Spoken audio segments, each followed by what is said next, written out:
মানুষটা আমাকে ছেড়ে চলে যাচ্ছে, মানুষটা আমাকে ছেড়ে চলে গেল, সে তো আমার হয়ে থাকলো না, আমি ধরে রাখেও তাকে পারলাম না।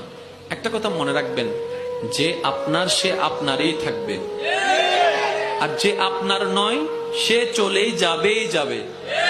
আর ধরে রেখে কষ্ট বাড়ানোর কোনো দরকার নেই। আর আপনার যদি ধরে রাখতে হয় তাহলে আল্লাহ এবং রসুলের প্রেমের রশি দিয়ে ধরেন।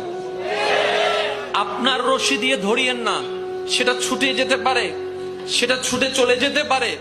যদি ধরে রাখতে হয় আপনার রবের, আপনার রসুলের দেখানো পথের মতের ভালোবাসার সেই রশি দিয়ে ধরুন, সে কখনো আপনাকে ছেড়ে যাবে না। এমনও হতে পারে রব চাহে তো জান্নাতেও আপনার একসাথে থাকতে পারবেন। সুবহানাল্লাহ। এই কথাটা মনের মধ্যে বসাই নেন, যে আপনার সে আপনারই থাকবে, যে আপনার নয় সে কোনো না কোনো ভাবে চলে যাবে। আর যখন চলে যাবে বুঝে নিবেন সে